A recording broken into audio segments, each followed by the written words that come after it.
live. All right, sweet. So, what's going on, Mike? How we doing?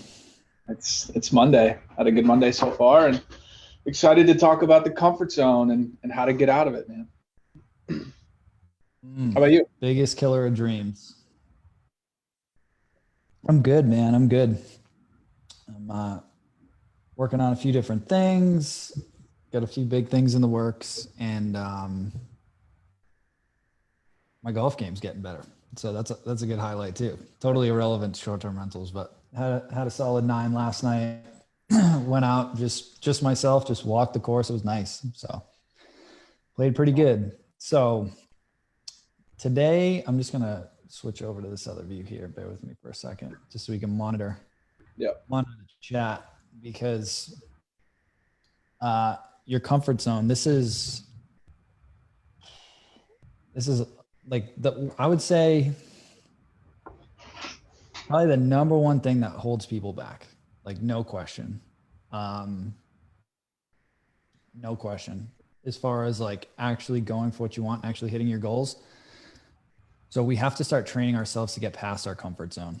And I know when you and I first met, like I was pushing you way outside your comfort zone. Like you were investing out of state, you found a good deal, you were nervous as hell to do the deal. And so why don't we start with that? Why don't we start with that for you? Like we'll kind of walk through like your mindset and how you get over that. And then I want to talk about some other different strategies and how people can get past that comfort zone. Yeah, for sure. So I wrote down some notes to talk about during this, but that the first deal, and I'll get into that a little bit more, but it kind of all started for me on just like a reflection of where I am today. Like what does my comfort zone actually look like? And then like writing that down, or at least being aware, like what's in my comfort zone? Like what do I do? What am I happy with? What am I not happy with day to day? So reflect on kind of where you are, and then also what are your goals? Like we talked about that 3 weeks ago. My goal at the time was I wanted to bring $1,200 of cash flow, additional passive income per month on the side while my wife and I were working full-time jobs. That was our goal. And so I was like, all right, how do I do that? Real estate. All right, how do I do that? Short-term rentals. That was the first thing that came up. And that's when we got connected. And then the step 3 was I took the action. And it doesn't have to be real estate. Like it can be taking action, whatever your goal is, like taking action, going to a meetup to network with other people, or reaching out to someone. Like I listened to your podcast on Friday, or I guess it was released today. Just reaching out to people that you want to be like and networking with them and seeing how you can add value, or just get ingrained in their life. Or it's investing out of state, or working late, or if it's a fitness goal, like running an extra mile or running that extra 10 seconds harder, that's out of your comfort zone. There's so many things that, like, our comfort zone is like this big, but our growth zone, like where we grow, you don't grow in your comfort zone. It's not possible. The growth zone is like this big. So what actions are you taking that are out of that comfort zone? And then the first one is hard, but once you push through the first one, and it is hard, like times will suck. We talked earlier this year on a property that I was doing a little bit of a flip, a little bit of a remodel. I have no experience. I'm not handy at all. And I was managing all these subcontractors on this remodel. So far out of my comfort zone. We had multiple things go wrong, but I was able to find my lifelines because I surrounded myself with people like you, and my wife kind of has the same mindset as well. Like, who do I call when I'm out of my comfort zone? Who do I call to, like, that keeps me pushing forward? Not who do I call, like, who's in my comfort zone that might say, like, hey, that was too good to be true. Like, I knew you couldn't do it, or yeah, that was probably a bad investment. Like I didn't have that thought for a second. And it doesn't have to be an investment. It could be a fitness goal. It could be a goal in your business currently or in your W-2. But it's taking those steps. So one, reflecting on where you are. Two, like, where do you want to go? Getting very clear on that. Like, what are your goals? Three, taking action. Four, knowing who to call or what the lifelines are. But then five, doing it again. Like, that's because it's scary, but it also gets a little bit addicting. It gets a little bit addicting to jump out of your comfort zone, do something different. Because if you're doing something different, that means you're growing. And if you're doing something different, it's different than what you're normally used to. So those are the 4 or 5 things, I guess 5 steps that I wrote down to kick us off. But I don't know. I know you were my lifeline multiple times in the last year and a half, but I don't know if you got any experience or feedback on that too. Yeah, no, that was really good. What I always go back to is, what do I want and why do I want it? And I know I keep drilling this every week, but that is the hub. Like, if I know what I want and I know why I want it, then the obstacles become irrelevant. Like, there are no obstacles. Like, if for you knew that you were clear on, I want to generate X amount of income from this business within this time period. So anytime that you are facing those doubts or those insecurities, you went back to your why and like, what am I working towards? All right.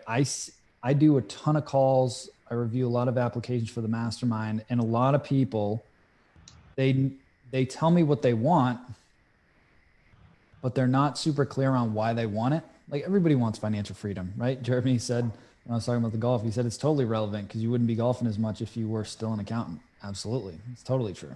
Right. But I push myself out of my comfort zone to do that.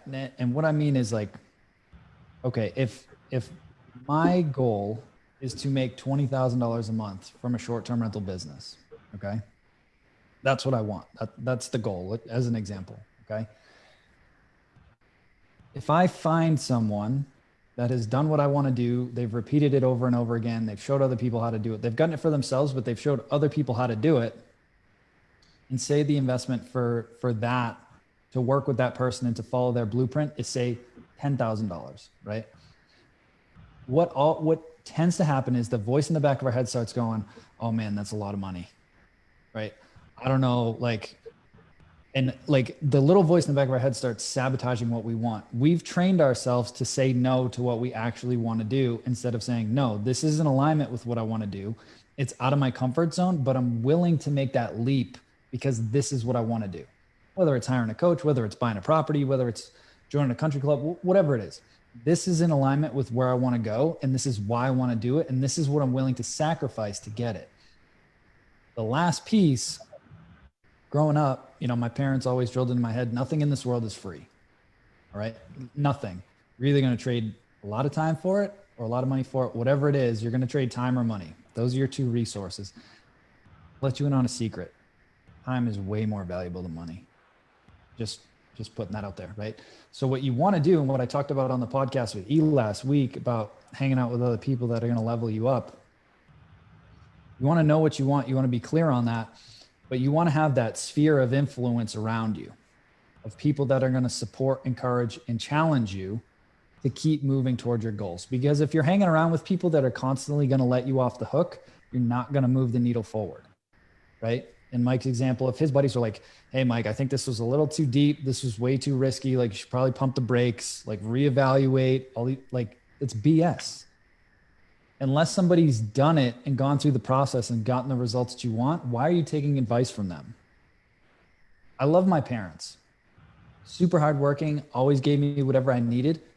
But like, from a financial investing standpoint, they've never invested in real estate. Like, why am I going to go ask them for advice?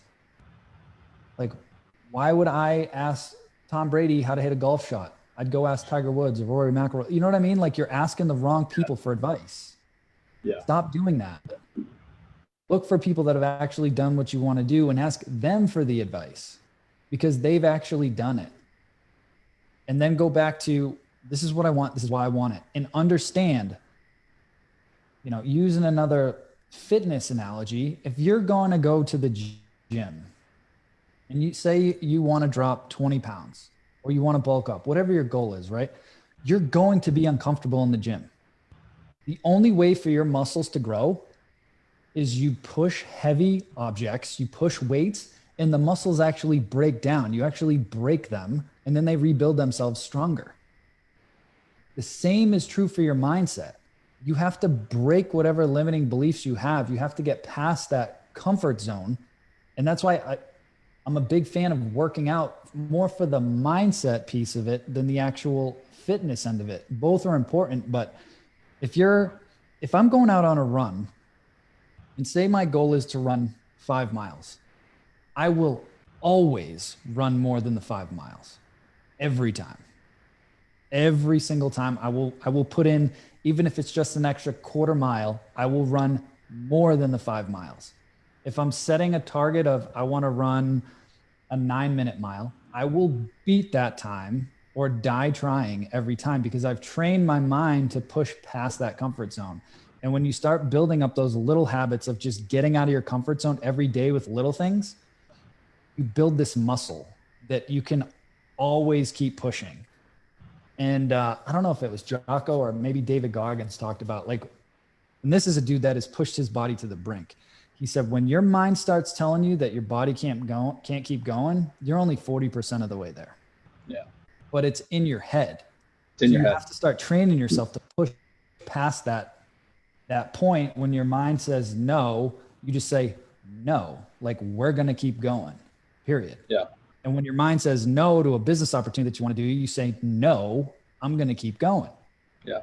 Have to build it just like you'd build a muscle. Yeah. Yeah. It's so funny. I'm thinking back. So I played tennis in college.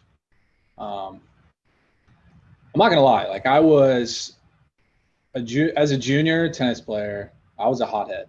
As a college tennis player, I was a hothead. I was not the easiest person to coach either. Like, I had good coaches. I was not always the easiest person to coach. And I remember my sophomore year, we were top 30 in the country. We were doing well, and we had an insane track workout after a 3-hour practice. And we had to run, while the Olympics are on right now, track and field just started, we had to run 8 400s under 70 seconds, which guys are running them in like 45 seconds right now. So it's not a whole lot. But you know, I kept thinking in my head, like, why are we doing this? Like, this has no relation to tennis whatsoever. I'm not running for 400 meters while in a tennis match. Like, I am, but not consecutively. And then with a minute and a half break, like, I'm not doing that.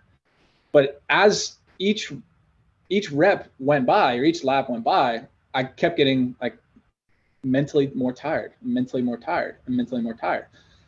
And then it's dawned on me over the last couple of years, and really the last like 3-4 years, looking back, it wasn't for my physical fitness. It was for my mental fitness. And my coach didn't really explain that to us very well. Jocko always talks about like explaining the why and how that's so important for leadership. At the time, I was just like, why are we doing this? This is stupid. Yeah, we're getting in better shape, whatever, but this is not tennis. But it was for the mental fitness. So going back to like our comfort zone, we have to step out of our comfort zone to get mentally stronger. And in order to get mentally stronger, there's going to be some things, whether it's a fitness thing or whether it's an investment out of state, whether it's, you know, doing a home remodel, or simply as like furnishing a property well, an arbitrage property well, or going to a real estate meetup that you've never gone to before, or starting one. Like, there's endless amounts of growth in that huge growth circle. And I'll never be perfect. Like, I was kind of a shithead growing up, but it's allowed me to realize that now and keep growing, but help other people grow too. So It's wherever you are right now, like, you can still grow. Like, Mike, I know you don't claim to be perfect in all these areas. Like, there's always areas that we can grow and surround ourselves with other people to help us grow. So 100%. And that's why now, like, as my income and businesses continue to grow, the level of coaching that I've invested in has continued to grow. So like the amount of money that I spend on coaching now is astronomical. Like it's insane to most people how much I spend on coaching. But I've just seen those dividends over and over again. So if I want to be world-class, then I need to hang around world-class people. Like I need to have world-class coaches. I need to have world-class peers. I need to have A players on my team and not settle, like just not settle ever. Right. And so getting back to some tangible things to start building that muscle of getting out of your comfort zone. It could honestly be something as simple as if you typically get up at 6 a.m., get up at 5. Like just get up at 5. Get up 1 hour earlier. That could be it. And if you need the 8 hours, okay, cool. Go to bed at 9 instead of 10. But it's instilling the discipline in you, and it's showing you that when you decide to do something, you execute on it. If I say I'm going to do something, it's done. Like you can write it in stone. Like that thing is getting done, period. Right. And start making those commitments to yourself that it might not be easy and it might suck in the moment, but this is why I'm doing it and I'm going to get it done, period. So if it's starting a business and you're like, man, I don't have time, make the time. I promise you, you're not going to die if you get up an hour earlier. You're not, right? Like, I don't advocate for the whole Gary Vee thing of like, just grind till you like drop. I don't advocate for that. But if you got up an hour earlier, that's 60 minutes a day, right? That's 7 hours a week. That's 30 hours a month. Like it just compounds over time. So just start getting comfortable being uncomfortable.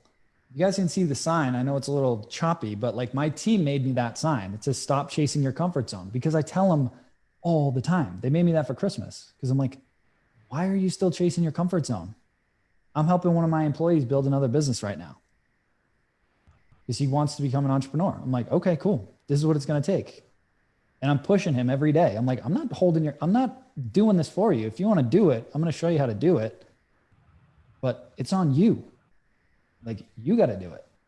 Right. And so if you're watching this and you have some goal that you have not hit yet, or that you haven't started yet, what are you waiting for? Like, seriously, ask, what am I waiting for? Because I promise you, there is not a perfect time, ever. When I started this, I had a kid on oxygen in the hospital. I was working 60 hours a week at my day job, and I had a side hustle as a photographer. Like, make the time. Like, when people tell me they don't have time, it's BS. You're just not prioritizing your time, period. Yeah. Like, it is what we all have, the same 24 hours. Me, you, Mike, everybody, up to The Rock and all these guys that are, like absolute superstars now. They're just more intentional with their time, and start protecting your time more. We'll probably do a whole video on that. Like, I am ridiculously protective of my time. Like, if you're not on my calendar, I do not answer this thing ever. Unless it's booked on my calendar, or unless my wife calls, I'm not picking up the phone. I just don't. Like, I'm very, very intentional with my time. So be respectful of your time, know what you want, and just be comfortable being uncomfortable. If you know in your gut that you should do something, then do it. Just say yes and figure it out. I learned that from my first mentor. He drilled it into my head. When you know what you want, you know why you want it. When an opportunity comes up and it's in alignment with what you want, you just say yes. And then you figure out the details later. And I've just implemented that over and over and over and over again. And it just compounds over time. What were you going to say, Mike? Everybody can do it. I mean, everybody can do it, whether you're working a 9 to 5 or whether you're working 2 jobs or 3 now. Like, everybody can do it. It's just taking those steps. Like, where are you today? Where do you want to go? Who's gotten to where I want to go? And take action, and then 100%. Do it again. So. Robert just said, I agree with you, Mike. I've been spending a tremendous amount of money on mentorship and growth as I continue to grow and scale my business. I find it paramount to continue to put myself alongside other successful individuals and in front of even more successful individuals. 100%. Robert's been blowing his business up. And I've only known him probably 8 or 9 months now, and I've just watched it just go take off because he's making the investments and he's hanging around people that just are operating at a higher standard. Like if Mike told me, all right, Mike, my goal is 50K by the end of the year, I'd be like, okay, what's the plan? And what are you willing to do to get it? And if he starts slacking on that plan, I'm going to call him out, not to be a jerk, but because I want him to win. If your closest people are constantly letting you off the hook, they're doing you a disservice. I'm out of my comfort zone every day. I'm working on some really big projects right now that are out of my comfort zone. I will tell you that 100%. But it's in alignment with what I want to do, and I'm going to execute on it. And I'm going to gather the resources I need. I'm going to gather the people around me that I need, and I'm going to make it happen because it's in alignment with what I want. And I've just built that internal muscle of like, I can push myself beyond that brink on command when I need to. Whether it's going for a run, whether it's in business, whether it's in relationships, whatever it is, when you can build that muscle to give yourself a command, even when you know it's going to suck, you will win. It's just discipline in the will. But discipline gets a lot easier when you know what you want and why you want it.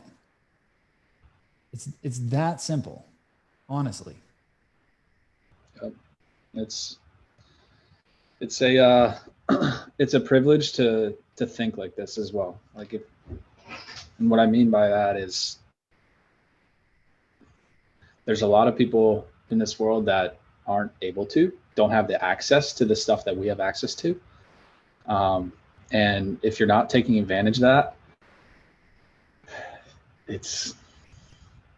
you're doing yourself a disservice, but also other people a disservice too. I heard this, I think I told you this. I heard this I was doing a Peloton workout 2 weeks ago, and the Peloton instructor said, it's a privilege to move like this.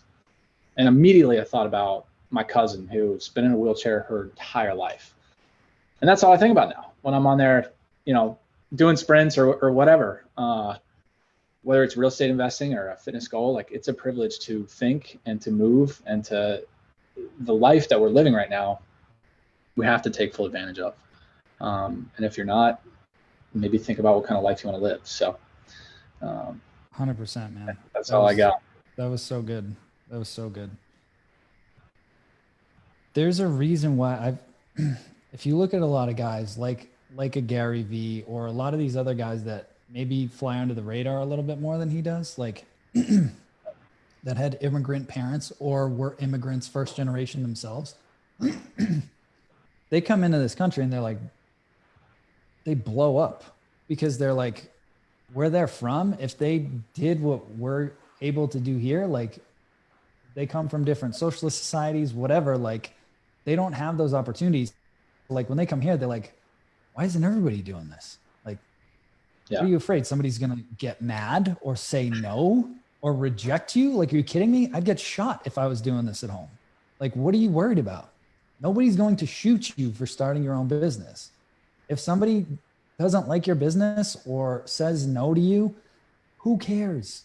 One thing that I forced myself to do, because I was so introverted when I got into business, like I was the quiet accountant that was really good with numbers, and I didn't know, I could barely talk to people, honestly. Like I was very socially awkward.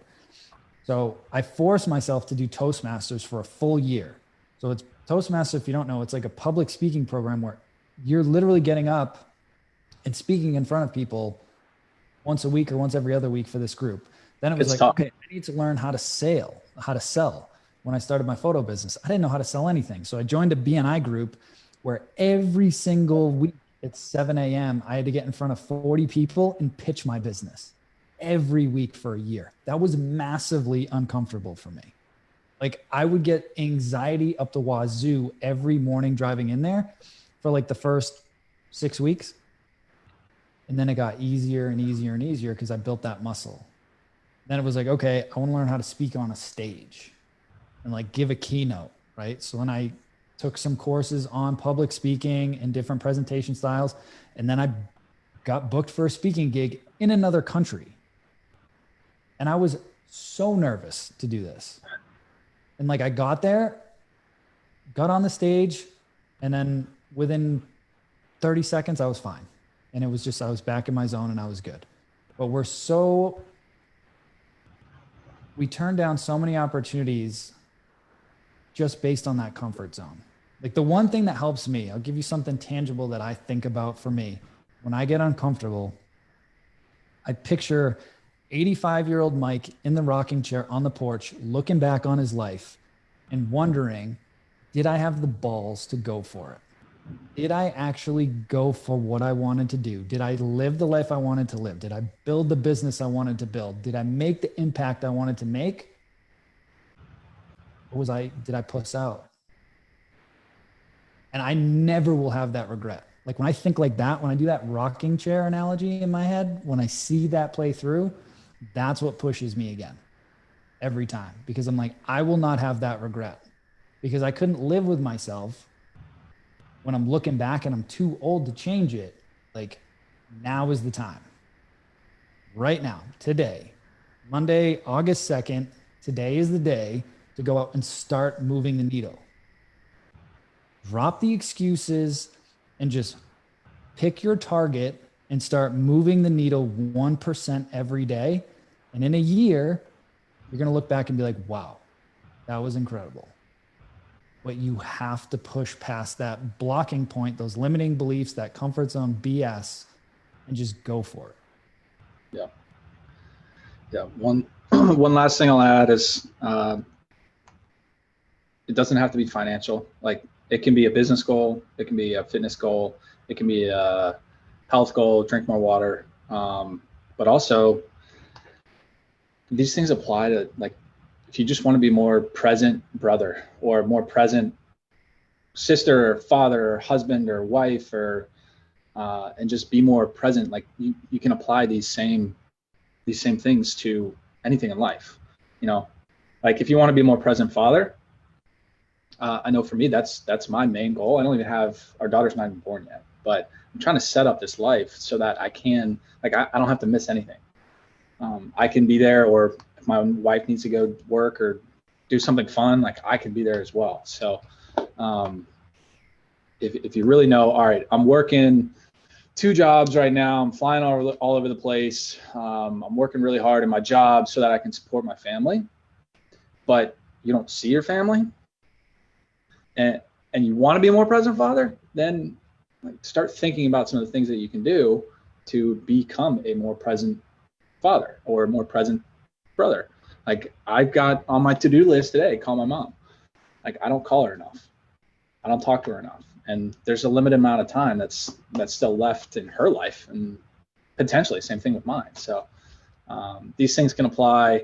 We always talk about like 10x goals and like huge goals, but it can also be something as simple as drinking more water, or like becoming a more present friend or father, you know, husband, whatever. So 100%. 100%. All right, guys, I think we've hit our time here, and I don't really have anything else to say on the topic. It's really just knowing your why. Use that rocking chair analogy and see if it helps you, because I know that for me, that one really does it. Or the other one that I've heard Ed Milet use and some other people is, you know, whatever your religious beliefs are, you know, he believes, you know, his fear was someday he passes on, he goes to meet God, whatever you want to call him. And then God shows up and Ed meets his twin. And this is the person that he was meant to be. And he's like, I want to be the twin. I don't want to get to meet that person and have him be like, who is this person? Like, you know, be a shell of the man that I could have been. So whatever analogy you want to use, but just start thinking through, like, what do I want? Why do I want it? And just start going for it. Like, if you logically think through worst case scenario, you're not going to die from doing this. So what are we worried about? Honestly, at the end of the day. So just do it. Just go do it. All right. Love All it. right, Mike. Appreciate you as always, buddy. So guys, tomorrow, what time we at, Mike? 4:30 tomorrow, Eastern? Yep. 4:30. And what are we talking about tomorrow?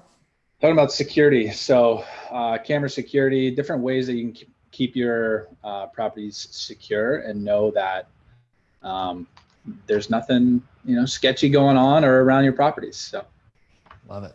Love it. Awesome, guys. So we'll see you tomorrow at 4:30 EST. If you haven't checked out this week's podcast, E and I did another solo episode that we recorded last week, and it came out today on all the other, iTunes, Spotify, Google Podcasts, everywhere. And it was really good. And it was about leveling up your peer group and the impact that your peer group can have on you, which ties directly into helping you get past your comfort zone. So go check out that podcast. Thank you guys, as always, for tuning in. Appreciate you guys. Have an amazing day, and we'll see you guys tomorrow.